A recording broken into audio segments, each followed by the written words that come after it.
วัสดีค่ะสัปดาห์นี้เราก็มาเจอเพื่อนๆกันอีกเช่นเคยนะคะวันนี้เราก็มีเมนูอาหารเด็ดๆที่ทำง่ายและอร่อยมาแนะนำเพื่อนๆเช่นเคยค่ะวันนี้เราก็จะมาแนะนำเมนูปลากระพงนึ่งมะนาวนะคะ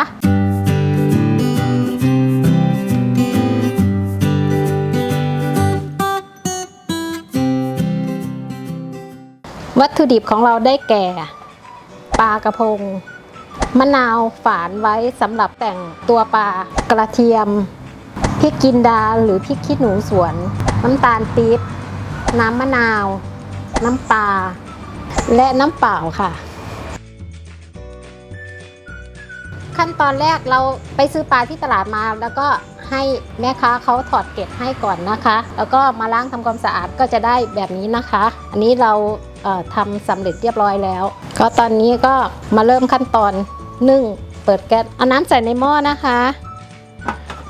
ก็หาจานที่ทนความร้อนนะคะเอาวางไว้แล้วก็เอาปลาใส่ในหม้อนึ่งเลยปลาก็จะตัวใหญ่กว่าหม้อนิดนึงงอหัวหน่อยก็ปิดฝาโอเคตอนนี้เราก็นึ่งประมาณ20 นาทีนะคะเราค่อยเปิดฝาหม้อขึ้นระหว่างที่เรารอปลาสุกนะคะเราก็มาเตรียมน้ำราดสำหรับราดตัวปลานะคะเรามาเริ่มทำน้ำราดตัวปลาเลยนะคะอันนี้น้ำตาลปี๊บนะคะเอาน้ำตาลปี๊บลงก่อนเลยตามด้วยน้ำปลานะคะ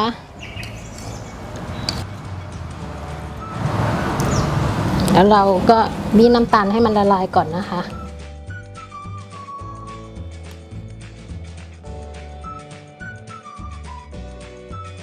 ตามด้วยน้ำมะนาวค่ะ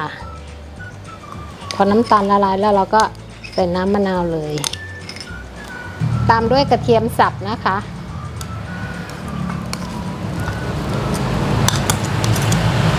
แล้วก็พริกจินดากับพริกขี้หนูสวนค่ะ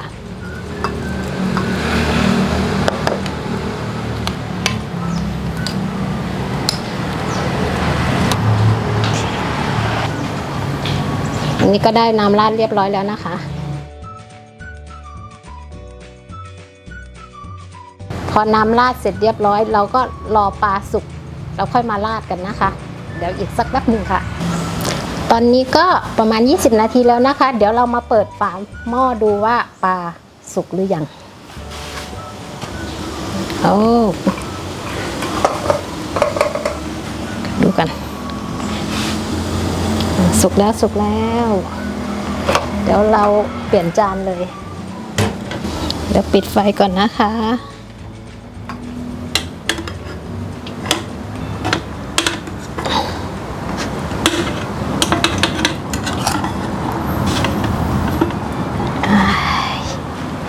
นี่ปลามัน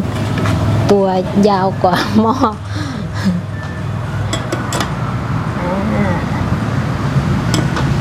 อันนี้ก็นึ่งเสร็จแล้วนะคะเดี๋ยวเรามาเอาน้ำราดที่ตัวปลาเลย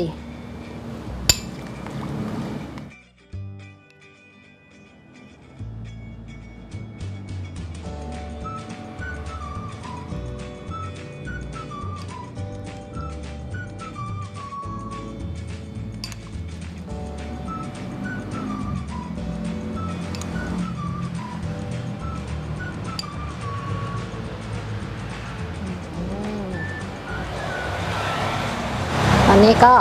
วางมะนาว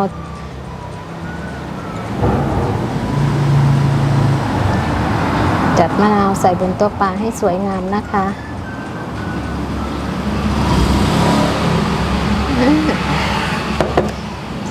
แล้วก็ราดน้ำบนตัวปลาอีกนิดนึง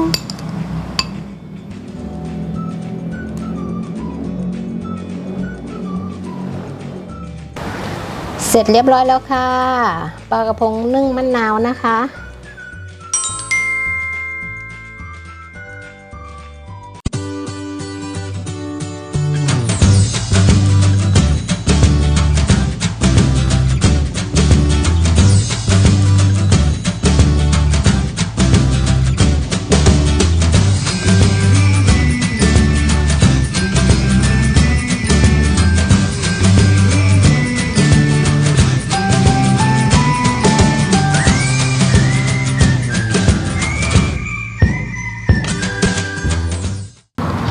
เสร็จเรียบร้อยแล้วนะคะ